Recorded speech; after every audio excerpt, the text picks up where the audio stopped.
50 days after Jesus' death and resurrection, the disciples gathered in Jerusalem for the Jewish festival of Pentecost.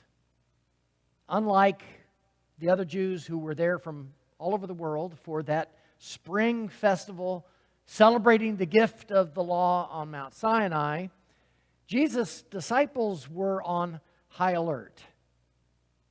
They continued to meet behind locked doors for fears that they would be arrested and executed just as Jesus had been. Understandably, they didn't want to draw any more attention to themselves than necessary. God, however, had different plans.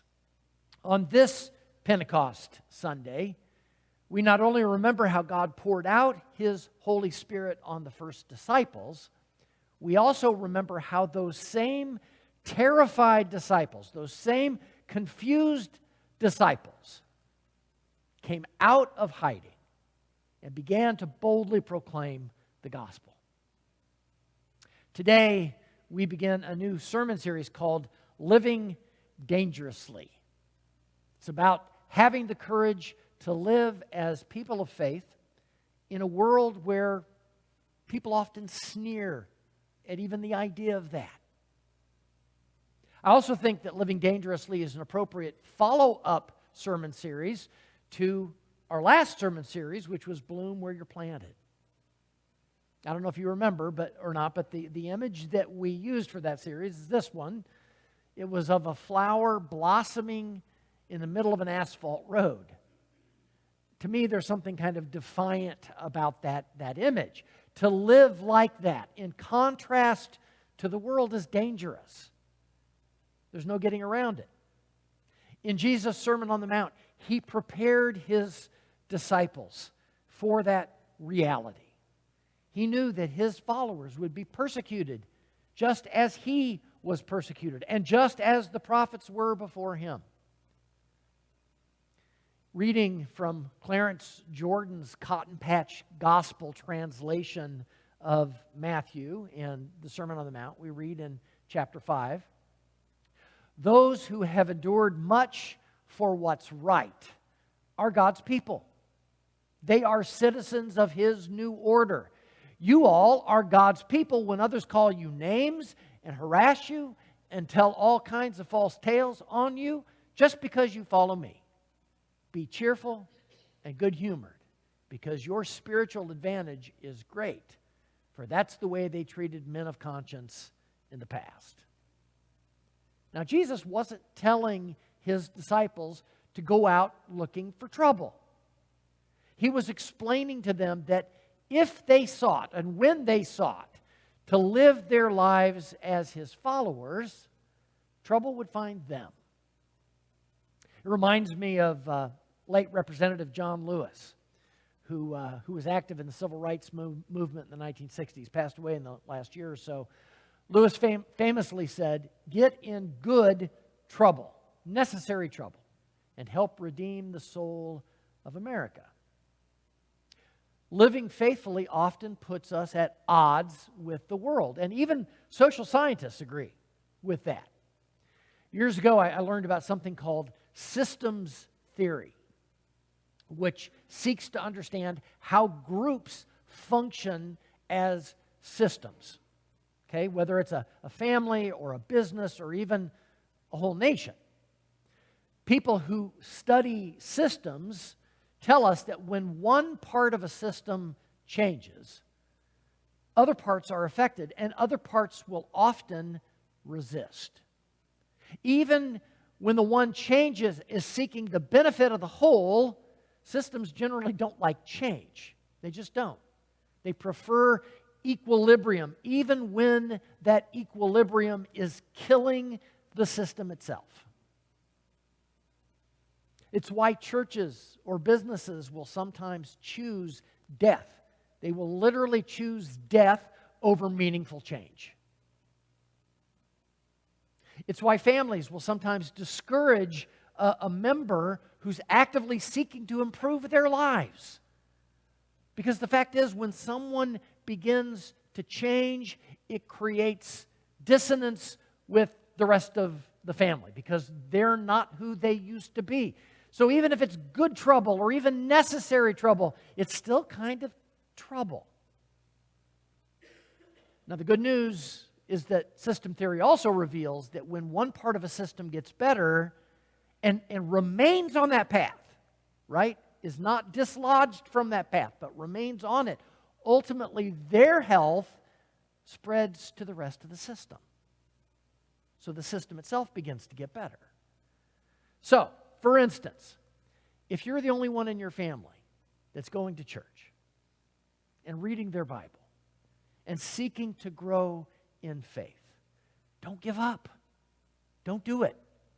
Now, you might get resistance at first, right? They might roll their eyes at you, or worse. But ultimately, if you are getting better, if you're growing in faith, that's going to have a positive impact on all your relationships and all of the systems of which you are a part. Home, work, everywhere. It's going to have an impact on that. Living faithfully means living dangerously. It comes with the territory. But it doesn't mean living recklessly or foolishly. I want to make sure you understand that. And I have some experience with that too. I was thinking this past week about something my friends and I used to do in my hometown up in Madison County, Iowa, after a big snowstorm when I was in high school. So I had a friend, his name was Dink. Okay, it was his nickname. His real name was Roger, but he went by Dink. It still does. He would tie an inner tube to a rope, and then he would attach the rope to the back of his pickup truck, and he'd pull us around town. And like the guy in this picture, we were smart enough to wear a helmet, like an old motorcycle helmet, when it was our turn to get on the inner tube, because we knew if we didn't, we'd probably die. So, I mean, we smashed into parked cars, fence posts. He drug us through frozen cornfields, into culverts. I mean, it was a blast, especially for Dink, because he was driving. But it was reckless. It wasn't a smart thing to do. Being a disciple of Jesus and seeking to live a faithful life is not reckless. But it can have painful consequences. As much as we might not like to think about it, that's always been the case. In Hebrews 11, for instance, the early Christian writer of Hebrews described how the giants of our faith often suffered mocking and flogging and even chains and imprisonment. They were stoned to death. They were sawn in two. They were killed by the sword. They went about in skins of sheep and goats, destitute, persecuted, and tormented. For the past couple of years at our Living Last Supper that we have on Monday, Thursday every year during Holy Week, we have finished the night by reading an account of how each of the disciples' lives ended in martyrdom, like Peter being crucified upside down. Legend has it that every one of the disciples, except for John, was murdered because of their faith. And the script that we've been using was so over the top in gory details that we realized we really needed to tone it down a little bit, and so we did. But at the same time, we also wanted to show how those same frightened disciples went on to become the courageous apostles that we read about in the rest of the New Testament, because they did change in a big way. And today, we remember when and how that change happened. It was on Pentecost. And we read that story in Acts chapter 2.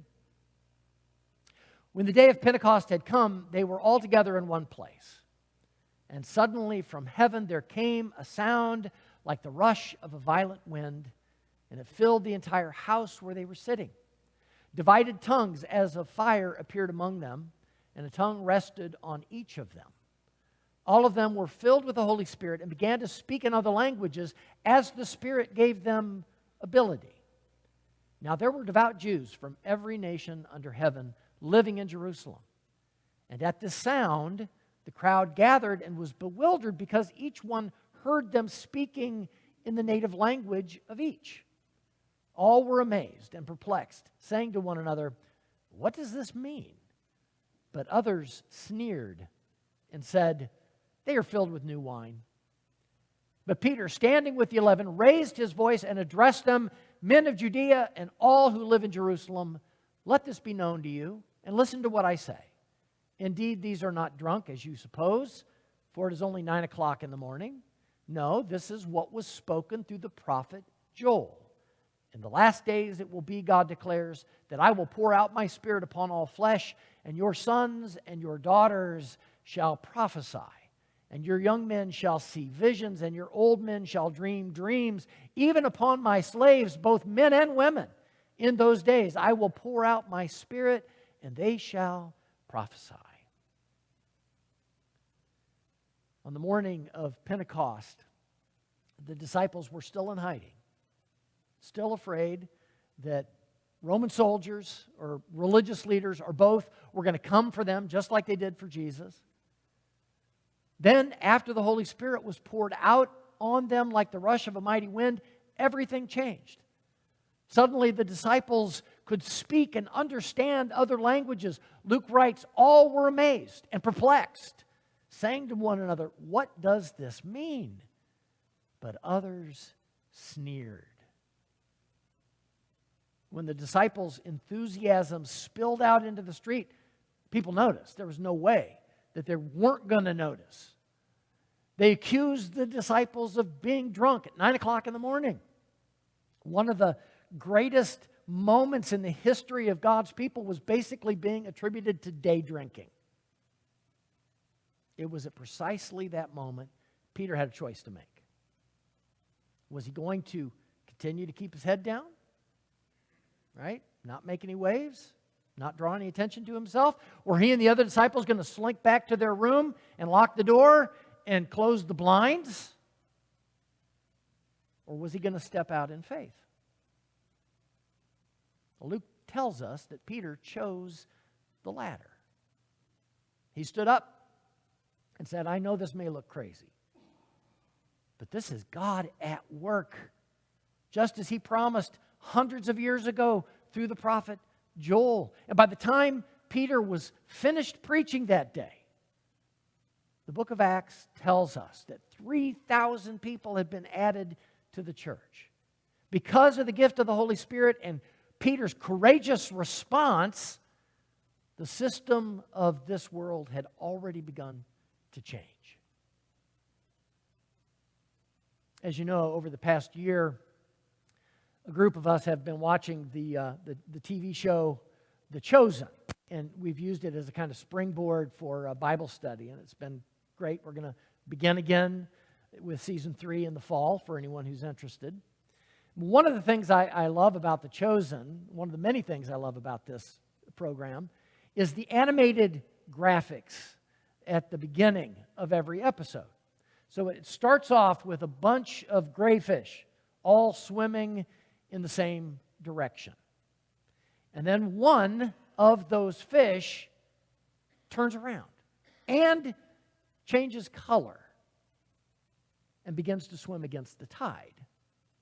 Pretty soon, another one turns, and then another, and then another.